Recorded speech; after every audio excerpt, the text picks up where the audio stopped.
Nous avons eu le loisir de pouvoir débattre de manière complète les moyens et les arguments concernant notre demande en référé, ce qui est déjà extrêmement positif. Et la sérénité doit revenir dans ce dossier, je l'espère aussi pour le LOSC, et nous l'espérons, dans le cadre de son maintien en Ligue 1. Donc aujourd'hui, il est clair qu'on s'est joué un autre match. Ce n'est pas le match définitif. C'est une étape supplémentaire dans cette rupture, dans ce divorce qui, comme certains divorces d'hommes ou de femmes, génère quelques troubles. Mais aujourd'hui, il est clair que nous approchons de plus en plus vers, je dirais, la recherche d'une vérité aussi de ce qui s'est passé dans le cadre de cette rupture. Vous avez expliqué tout à l'heure l'état d'esprit dans lequel se trouve M. Bielsa. Il n'est pas dans la vengeance, il n'est pas dans la volonté de tuer le LOSC. Non, absolument, je le réitère de la manière la plus forte, il n'a jamais été question que le LOSC soit tué par quiconque, premièrement. Deuxièmement, tous les entraîneurs qui ont vécu des expériences importantes portent, je dirais, en leur sein aussi une souffrance pour ne pas avoir eu la possibilité d'amener jusqu'au bout leur histoire. Donc il est clair qu'aujourd'hui, il y a une sorte de détresse globale, parce que ce qui arrive au LOSC, ça reste quand même quelque chose d'extrêmement grave.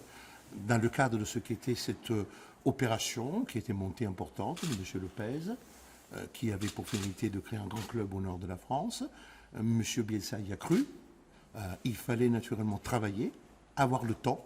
Vous constatez que c'est un problème général dans le sport. Il faut avoir le temps. Malheureusement, ce temps n'a pas été donné. Et malheureusement, la démonstration que les problèmes sont peut-être ailleurs, c'est qu'aujourd'hui, le LOSC, il est dans une position encore plus grave de celle dans laquelle M. Bielsa l'a laissé lorsqu'on lui a empêché de poursuivre son activité. Pourquoi le premier contrat serait plus important en valeur juridique que le deuxième contrat qui a été signé en juillet? Non, je vous ai lu le courrier de M. Ingla du 21 décembre. Il rappelle de manière claire qu'il y a un ensemble contractuel, qu'il n'y a pas de contradiction entre les clauses et les conditions contenues dans l'un et dans l'autre. Et indépendamment de ce qui est l'issue du dossier, ces contrats ne sont pas nuls. Aujourd'hui, ils sont chronologiquement en 14 février antérieur à celui qui est déposé. Donc il n'y a pas de contradiction intrinsèque. Vous réclamez 6 500 000 € de provision. Vous pouvez nous expliquer ce que ça représente, cette somme? La somme provisionnelle, c'est on a le droit de demander une somme provisionnelle lorsqu'il n'existe pas de contestation sérieuse et que le plaideur considère qu'il a une créance envers un débiteur.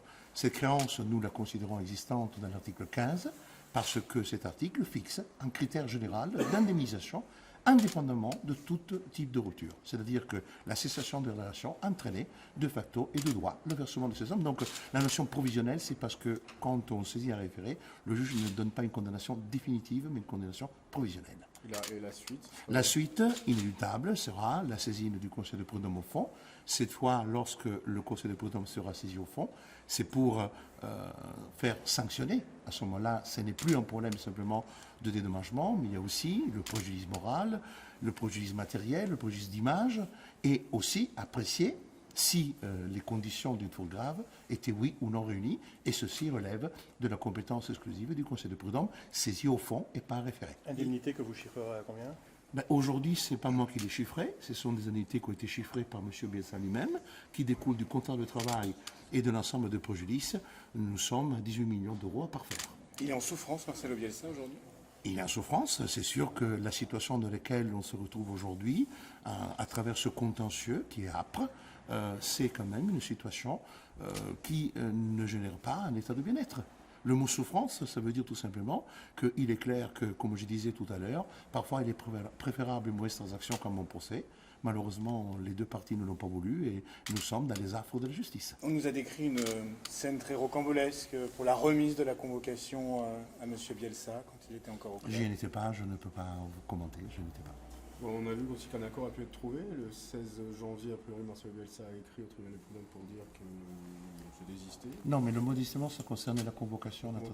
C'est parce que nous considérions que le fait de ne pas avoir saisi la commission, cette convocation était prématurée. Parce que d'abord, dans la chronologie, c'était la saisie de la commission. Il y a une question de trouver un accord. Absolument. Une question. M. Bielsa avait donné sa disponibilité réitéré sur le fait qu'il croit aux instances sportives et qu'il pouvait y avoir une solution recherchée au sein des instances sportives, notamment devant la commission juridique, qui aurait pu même envisager une conciliation, ce qui rentre dans les pouvoirs sportifs. En demandant 18 millions d'euros au LOSC, il ne veut pas sa mort. Monsieur, nous sommes dans le monde du football. Je me permets de vous rappeler tout simplement que Neymar a été acquis pour 250 millions d'euros et que Mbappé pour 150. Donc, PSG a plus d'argent. non, mais indépendamment de ça, ça veut dire tout simplement, c'est que nous parlons de chiffres qui ne sont pas les miennes ou peut-être les vôtres, ce sont les chiffres du foot. Et je travaille dans le foot et ces chiffres ne sont pas ahurissantes par rapport à ce qui est Et ça ne la provoquera réalité. pas la mort du LOSC, si vous les touchez. Après, vous savez, le problème qui va se poser, c'est qu'il y a toujours la possibilité de rechercher un accord. Et après, chacun assume ses risques et ses responsabilités. Et celui-ci relève de la compétence exclusive du LOSC et de ses conseils. Ça veut dire qu'encore aujourd'hui, il est possible de trouver un accord et d'éviter d'aller au prud'homme sur le fond. Alors, monsieur, il y a toujours une possibilité, à tout moment, de trouver une solution quand on veut. Et je trouve que dans le monde du foot, je le dis parce que je suis conseil de plusieurs entraîneurs, de plusieurs agents, mais aussi de plusieurs joueurs de foot, la clé de voûte, c'est l'esprit sportif. Et dans l'esprit sportif, on se bat sur le terrain, mais ensuite, quand on termine le match, on se serre la main. Et le fair play. Pour vous, ça serait combien de millions? Ça, je ne peux pas juger. Moi, je suis qu'un simple avocat. Donc, en l'état de ces Monsieur choses, Bielsa, là. je ne sais pas. Ça, c'est une question qui n'est pas encore tranchée. Mais parce que la question ne s'est pas posée. La question peut se poser si effectivement une négociation était envisagée.